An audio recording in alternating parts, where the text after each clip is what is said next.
Salam à tout le monde et bienvenue dans ce nouveau briefing Maroc 24. Si vous êtes intéressé par notre contenu, n'hésitez pas à vous abonner à la chaîne et surtout activer la cloche. Aujourd'hui, lundi 24 janvier 2022, on a choisi de partager avec vous l'information qui a été relayée par la chaîne de télévision Medi 1. Il s'agit de l'arrestation par l'armée algérienne de 4 personnes appartenant au front séparatiste du Polisario qui tentaient de s'enfuir du camp de l'Ahmada à Tindouf. Ces derniers ont pu s'éloigner d'une dizaine de kilomètres du camp dit de Dakhla avant d'être rattrapés par des militaires algériens chargés de la surveillance des camps de Tindouf.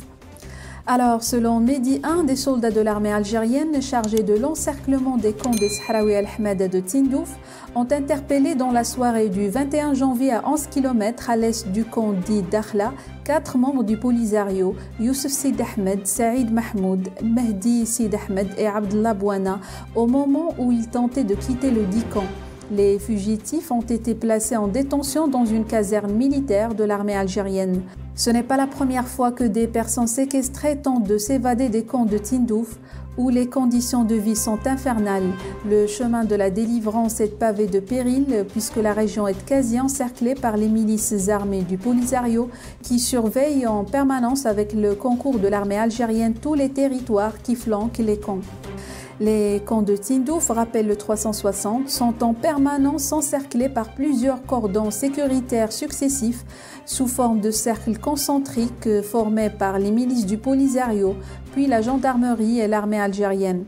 Toute sortie d'un camp ou entrée dans celui-ci est obligatoirement conditionnée par la présentation d'une autorisation administrative en bonne et due forme, c'est-à-dire délivrée conjointement par les services algériens à la demande d'un dirigeant du Polisario par un du demandeur. Même ceux qui sont autorisés à quitter le territoire algérien vers la Mauritanie voisine, par exemple, sont obligés de donner des garanties solides de retour, comme le fait de laisser derrière eux en otage leurs enfants, épouses et parents. Les tentatives de fuite des Sahraouis des camps de l'Ahmada sont monnaie courante, mais se terminent le plus souvent de façon dramatique, les forces algériennes n'hésitant jamais à tirer à balles réelles sur tous ceux qui tentent leur chance de fuir l'enfer des camps. En novembre dernier, 2 Sahraouis ont ainsi été tués par des tirs nourris de l'armée algérienne qui avait pris pour cible le véhicule tout-terrain à bord duquel ils tentaient de quitter les camps sahraouis après avoir parcouru plus de 30 km. Le 360 rajoute qu'avec ce nouvel épisode des 4 membres du Polisario qui tentent de fuir les camps, il est désormais clairement établi que l'armée algérienne a choisi cette méthode radicale d'enfermement à l'égard des Sahraouis pour les terroriser et tuer en eux toute velléité de fuir les camps de l'Ahmada.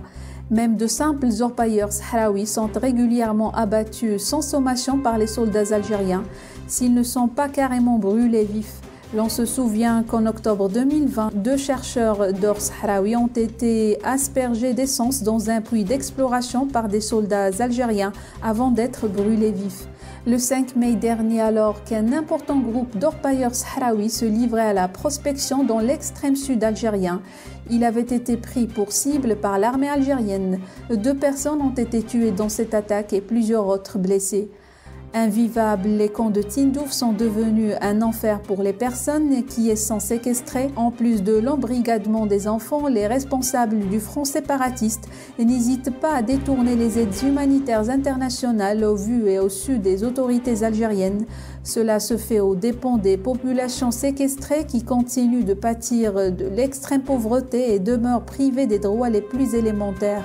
Les tripotages du front Polisario ont pris des proportions telles qu'elles suscitent de plus en plus l'inquiétude de l'Union européenne, l'un des principaux pourvoyeurs des aides humanitaires. Plusieurs eurodéputés ont tiré la sonnette d'alarme quant aux agissements du Polisario, appelant à ouvrir une enquête internationale. Voilà, c'est tout pour cette revue de presse. N'hésitez pas à réagir en commentaire et je vous dis à la prochaine pour une nouvelle vidéo sur Maroc 24. Pour rester informé, je vous invite à regarder les vidéos Maroc 24 qui s'affichent sur votre écran.